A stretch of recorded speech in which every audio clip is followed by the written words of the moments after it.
Good afternoon, John Glenn. It's Wednesday, March 17th, 2021. Today, happy birthday to Duncan Burns, and tomorrow, As happy you birthday to Avery Sanchez. Attention seniors, please fill out the Google form sent to your email by Mrs. Parent on March 9th. We are trying to get an accurate head count for the baccalaureate in April because of COVID restrictions on the size of gatherings indoors, and we need to know how many of you are attending before we can determine if the event will be open to the public or not. The National Council of Teachers of English released the 2020 Literary and Art Magazine contest results Monday. John Glenn's aerial perspectives earned a rating of superior, the second highest designation possible. The editors of the magazine in 2020, who are currently juniors and seniors, are Annabelle Stremme, Kiara Pranger, Zoe Scott, Sydney Worthington, Chris Fujawa, and Gabby Smith. Graduates include Riley Humphrey, Cassie Berger, Will Kepperling, and Stacy Dollahan. Congratulations. This is a tremendous honor, especially with the lockdown and working from home last year and this year. A special thank you to the administration for always supporting our creative endeavors.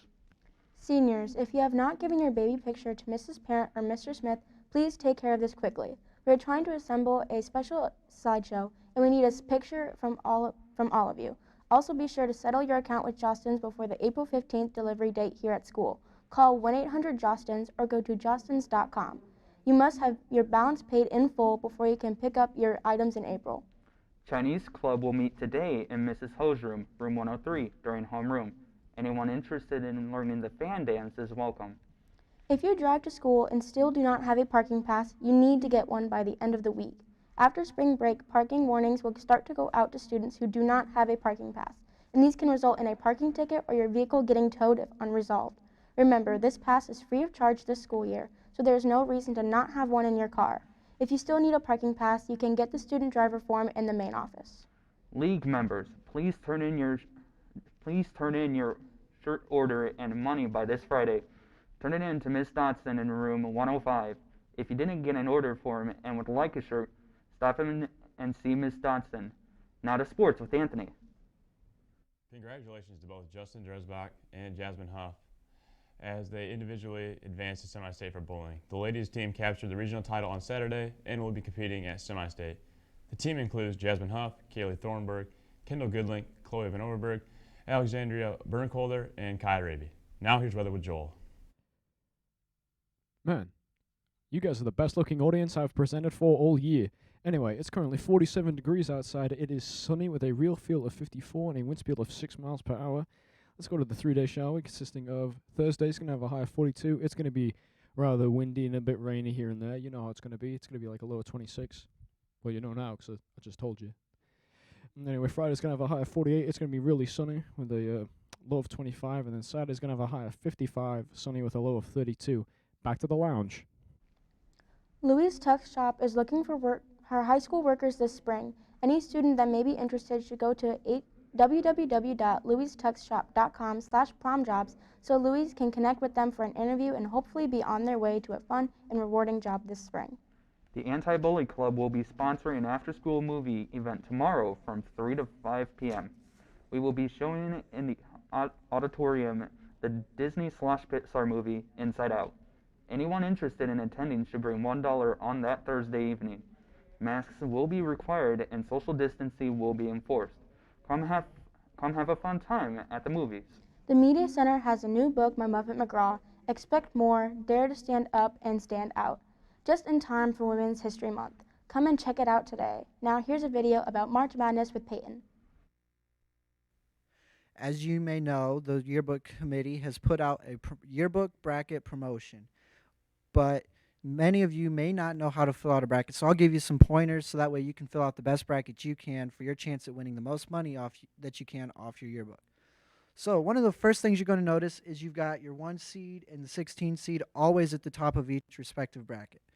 In that scenario, there's probably about maybe 1% of people who would pick the 16 seed. I wouldn't, nor have I ever picked a 16 seed winning.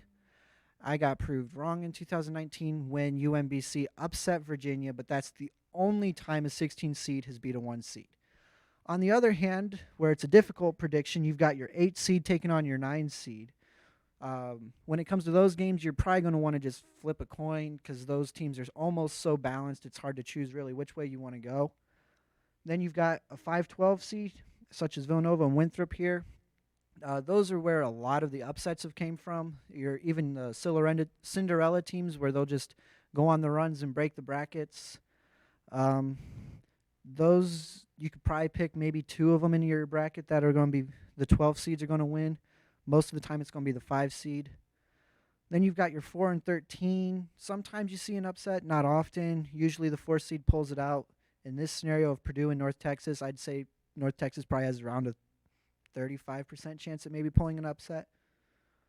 Then you've got Texas Tech, Utah State, a 6 seed taking on an 11 seed. 6 and 11, they're still pretty close. A lot of the times you see an 11 seed pull an upset. Sometimes you don't. 3 seed taking on a 14 seed. Chances of the 14 seed winning really slim, but it could happen.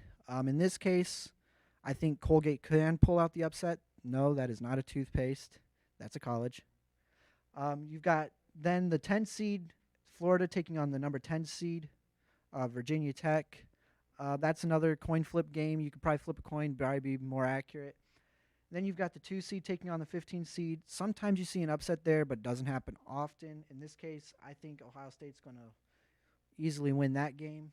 But when it comes to it, this isn't math class. 16 is not greater than 1. 1's greater than 16. So pick the 1 seed.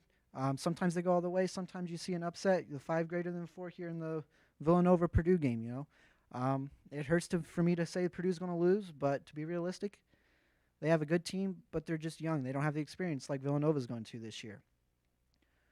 When it comes to your Final Four, your Elite 8 here, you got a 1 seed.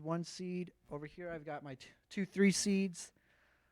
Usually you get the numbers are going to be between a 1 to a 4. Sometimes you can get a 5 squeak in. Very rarely are you going to have a seed that's higher than a 5. But I remember 2 years ago, Loyola Chicago, they pulled out an upset as like a 12 seed going all the way to the Final Four. That really hurt my bracket, but that's the fun of it. You make brackets to break brackets. So when it comes to your national championship, not always is it going to be a 1 seed and a 3 seed. It could be a 2 seed and a 1 seed, a 1 seed and a 4 seed. If it goes crazy, it could be a 12 seed and a 13 seed. We just really don't know, nor are we ever going to find out until April 5th when it's national championship. That night, you're going to want to make sure that you get to pay attention to the score because that is going to be crucial when it comes to breaking ties in the yearbook promotion. If I'm off by 4 points and you're off by 3 points and we have the same bracket for a tie, your bracket's going to win because you're only off by 3 points. Whereas mine was off by 4, so I'm not going to get the yearbook. But I can still get it after all the games that I've got right so far. Now, even if your team, such as I have Illinois here, Illinois may not win. I don't know. They have a good team. But if Kansas wins, it's okay. I can still get at least $20 or more off my yearbook if all the other games were picked well. It's really going to just come down to each game by game for all 63 games that this bracket has to provide.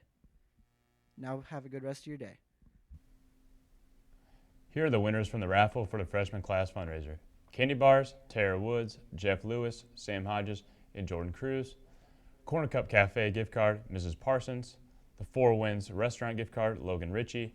Hacienda restaurant gift card, Brad Hardwick and Mrs. Patrick. Sub gift cards, Mrs. Freehoff and Marquise Patrick. KFC gift certificates, Mrs. Rummel, Mrs. Wright, and Van Forsman. And make sure you go down to Mr. Teen's room to redeem your gift. And that's all for today, Falcons. Have a good one.